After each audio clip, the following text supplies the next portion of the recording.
Hello and welcome. Happy Tuesday, Nova Nation, and happy December, Tuesday, December 1st, 2020. And we are back with another unexpected game from Bubbleville. Really excited to have some more Cats action tonight, especially after the sort of the sour taste that we all were probably left with after Saturday night's game. We'll get into that in a little bit. We're going to talk a little bit off the jump about how we got here, what's going on with the schedule. It's all over the place. We're going to talk a little bit about what we learned about the story of this team as it continues to evolve, and we learn more. Especially coming out of again a rough loss on Saturday night. We're going to kind of stop in and take a look at some of our core players as they sort of develop through 3 games and what's ahead for them, and then we're going to learn a little bit about who's Hartford, who is this opponent that we have coming up in this freshly scheduled Tuesday early evening game at a very unorthodox time slot. So here we sit at 4:40 p.m. Eastern on a business day doing a pregame show for what ESPN2 tells us is going to be a tip-off right at 5:01 Eastern time. So hoping to get to a tip-off right there. But before we get into anything meaty, how did we get here? What's going on? Why are the Cats still in Bubbleville? Well, if you look at the scheduling bingo coming out of Villanova's Thursday night win against Arizona State to win the 2K Empire Classic, we saw a lot of moving and shaking on the schedule. We saw Temple drop off the schedule because of COVID protocol. So the Cats had Virginia Tech on Saturday night. And then after that game, and over the last 48 hours, we saw St. Joe's, who was supposed to be yesterday, got moved to tomorrow, and then delayed altogether indefinitely when St. Joe's goes into COVID protocol. And so Villanova opts to stay in Bubbleville, stay at Mohegan Sun, and pick up another opponent in Hartford out of the America East Conference. Funny enough, Hartford's only game so far this season has been against UConn, a newly minted Big East member again, and they lost that contest by about 12. And honestly, I think this is a game that Coach Wright knows his team needs. They need more of a warm-up style game. Their first 3 opponents were all major conference opponents, and with the exception for BC, 2 out of those 3 teams very much look like tournament teams early on. And so really, I think Coach Wright and the Villanova program need sort of a softer sort of scrimmage, a little lower pressure game where they're really expected to do quite a bit of damage. And I expect this matchup to be really, really favorable for the Wildcats. But before we get into that and we get into tonight's game, let's talk about a little bit of what we learned from the Virginia Tech game. And something I've been telling myself for the last 48 or so hours is don't panic. Virginia Tech was a good team. I think we knew coming in that they were a solid team. And then looking at the rankings this week, I think folks are really high on them after what they saw from Villanova. And keep in mind, this was Villanova's 3rd game in 4 days after the longest layoff of many of the guys on the team's playing career. So they were exhausted, and you could tell down the stretch. It's not an excuse. They definitely still get, hang the loss in the loss column the same way, but you could tell they were exhausted. And in that exhaustion, they kind of just handed the game away to Virginia Tech. There's no really other way to say it. They had, grinded through a really uneven first half and went into halftime tied. And then they really pulled away in that first 10 minutes of the second half and were up as many as 12 points with, I want to say, around 6 or 7 minutes remaining. And then from there, it was like they basically forgot to score. And you could kind of see it coming a mile away like a car accident. You were sort of wincing because they were definitely playing sort of like not to lose just to get to the finish line because you could just tell they were exhausted. They were not hitting shots. They were not playing good defense. The whole thing unfolded exactly the way it would need to for Virginia Tech to steal this game, and that they did. We can talk about, the really interesting play call from Coach Wright that earned the team a bid to overtime, where they ended up losing anyway by a weird number to lose by 8 in overtime to an unranked team. Sort of a weird number there. But realistically, they probably shouldn't have been in overtime anyway. Like they gave away that game. They deserve to lose that game with how they played down the stretch. And it's sort of a perfect lesson loss for this time of year. You want to see that now so you don't see it in March. Because guess what? Every time they're up, that 10, 11, 12, 13 mark, that sort of low double digits, I think this is this kind of loss that teaches you the lesson to play a little bit harder and not let your guard down. because ultimately Villanova was playing like the game was over after they got up 12, and Virginia Tech was not, and that's exactly how Virginia Tech won the game. I think to call a couple of things out too, Virginia Tech exposed some of the flaws in the Wildcats defense, and rather than saying they exposed them, it was more so that they, I think, continued a trend of the highlight that we saw from both Boston College and Arizona State of some of the flaws in the Villanova defense, specifically on dribble penetration. It seemed like Virginia Tech was getting to the rack pretty easily, albeit, again, I think a more talented team than a lot were giving them credit for, but they were getting to the rack pretty well, and they were hitting shots. It's not rocket science. We said this in the pregame show that the X factor for Virginia Tech and really staying in that game and winning the game was going to be hitting shots from the perimeter, and they were doing just that, especially down the stretch and into overtime, and they really earned the win in the end. I think one thing that was particularly impressive, what we saw from the Hokies, was their defense was just smothering all night. We had been used to seeing, I doubt it was the exact same officiating crew, but we had been used to seeing sort of the ticky-tack, a lot of fouls called in the first two games, and this game with Virginia Tech was much more physical, and the Wildcats definitely let the smaller team sort of body them around. So it'll be interesting to see what kind of adjustments they can make going forward for when they get into games like that. Can they adjust to that style of play? Because I thought that was a particular weak spot of the team's ability to adapt to that super physical style of play, and it was just noticeable that Virginia Tech was just sort of bodying the Cats all night. And you could tell that their defensive game plan was to sort of crash down on Jeremiah Robinson-Earl, who was effectively neutralized, even though he still had 14 points. So the stat line didn't look terrible. He was a non-factor really for most of the first half, and even really, I would say, honestly, just the whole game. You could tell that the Hokies strategy was to hone in on him, and it created a lot of opportunities for other guys.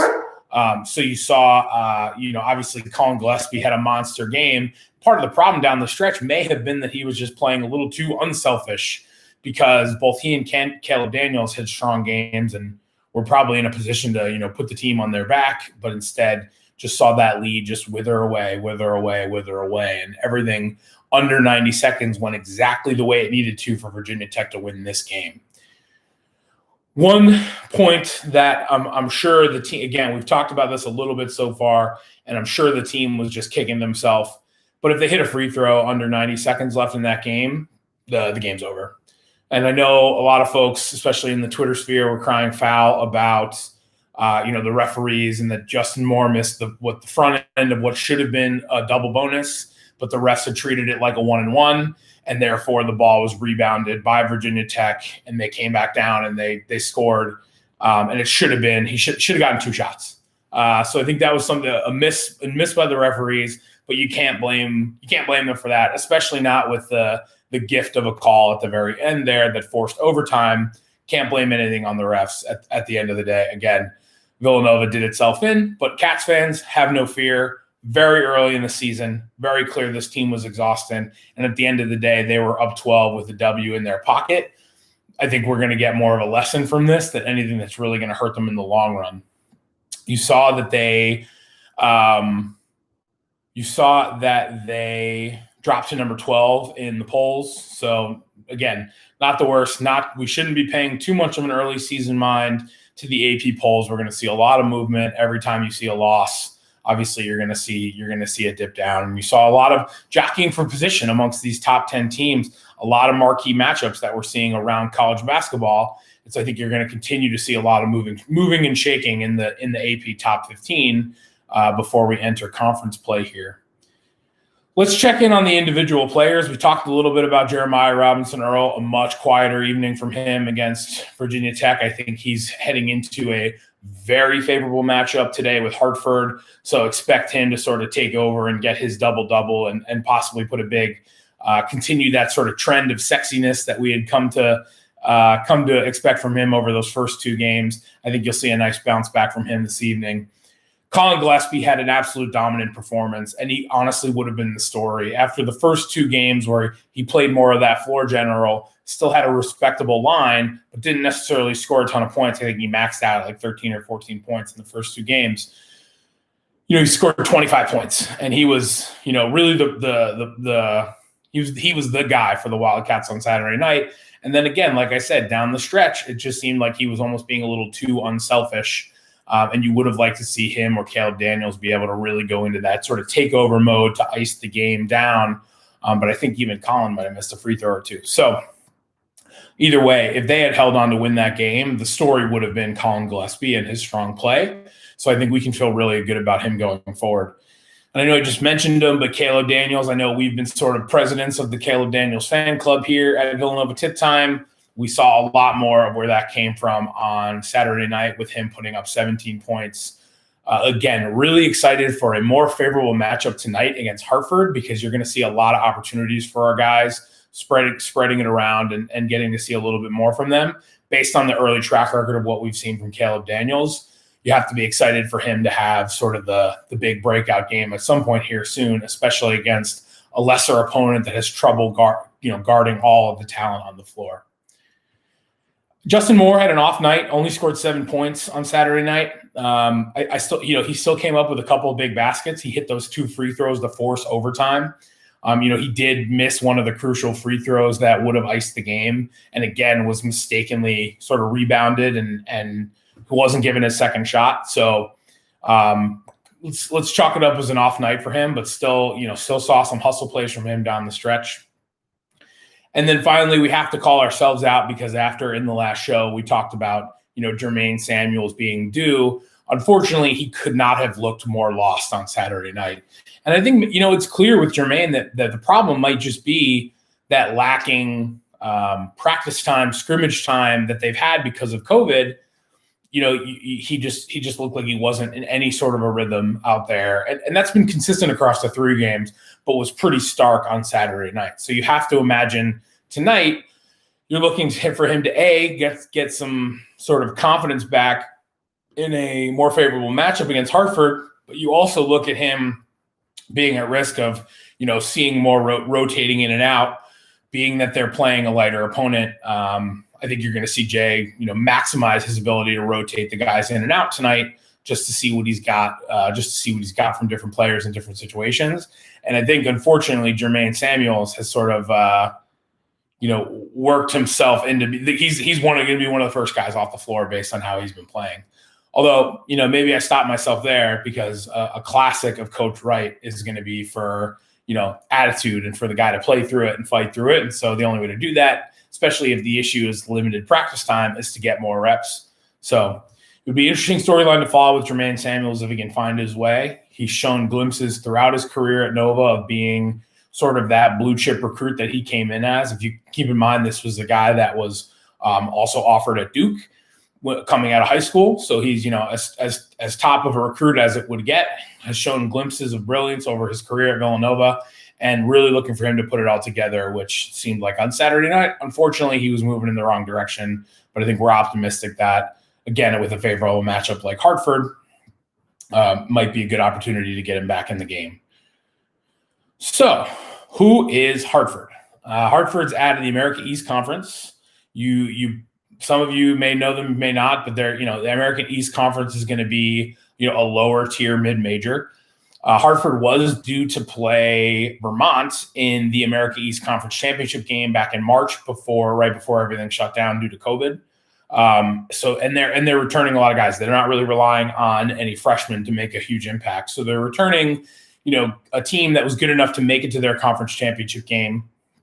And they are, the tale of the tape for them last season, and sort of expected to trend continuing into this season, was a slow style of offense. So fairly anemic offense, slow style, and relying on defense. They were in the top 100 in defense last year, which is a very good stat for a low mid major, that they cracked into the top 100 there on defense. So that's going to be their strong suit, which is probably a good thing for Villanova, because they're coming off of 3 games against teams that like to run it faster. And you saw Villanova have some defensive problems with that.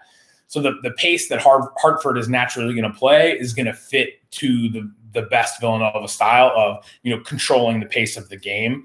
I think that, combined with all the matchup issues, look to see the Wildcats jump out, to see this sort of be a high scoring game. Hopefully this is the game where the shots start falling. Looking back to Saturday night, I think I was actually counting sort of the in and outs where they were good shots that were going up, but they were like hitting, 2-3 rim hits before they would go out. Just sort of a crazy number of just chalk it up to not having a great night.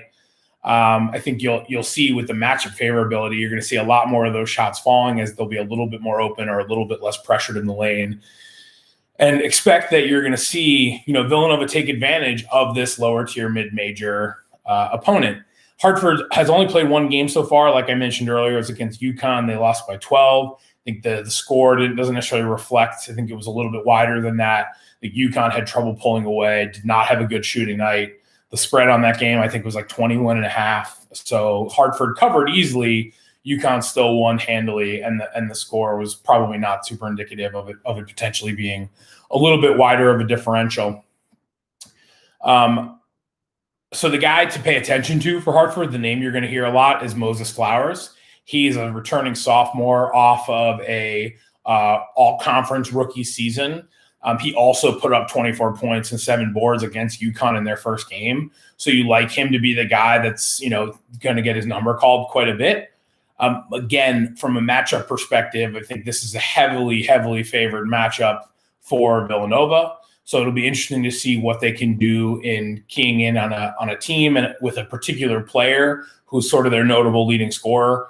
Obviously, we're not really comparing apples to apples, but we saw what happened on Thursday with Remy Martin in Arizona State, one of the best players in the country, and they were able to completely sort of lock him down. So that's if they can keep a relative lid on Moses Flowers, I don't expect Hartford to be able to be super closely competitive in tonight's game.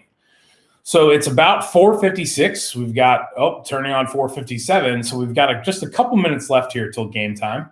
And if you look at the spread for tonight's game, I think I just noticed it crept to Villanova minus 26.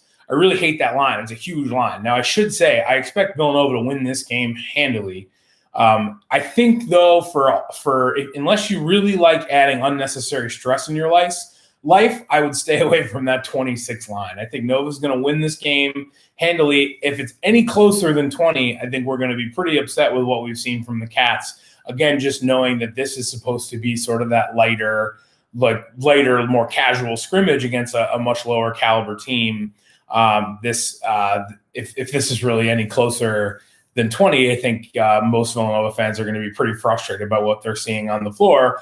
So I think ultimately you sit back, you relax, you take the fun to watch game, and don't put too much stress on your life by taking Villanova minus the points, and just stay away from this one altogether. Also worth noting that in Nova games so far, we're 2-0-1 on overs. So with the one tie, the push being the 143 in the first game, depending on which side of that you ended up on, it might have been a win or a loss. But for the purposes of my card, we'll call it 2-0-1 on overs. And to look at the over-under for tonight, it's 137.5.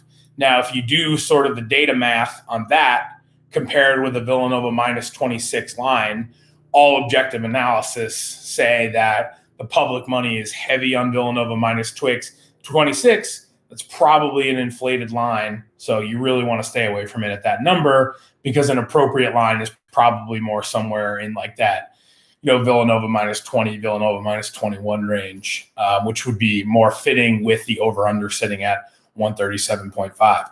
So with that, we get to the action. I think look for Jeremiah Robinson Earl to have a nice big bounce back game with a really friendly matchup for him. Look for, your power trio of Gillespie, Moore, and Caleb Daniels to keep rotating in, and got each of those guys to get between 10 and 15 points, and one of them probably to emerge with a bigger game tonight against a slightly softer opponent. And with that, we're going to wrap episode 4 here of Villanova Tip Time. Ladies and gentlemen, it's time for Villanova Wildcats basketball. Have a good night, and we will see you for the next game, whenever that may be.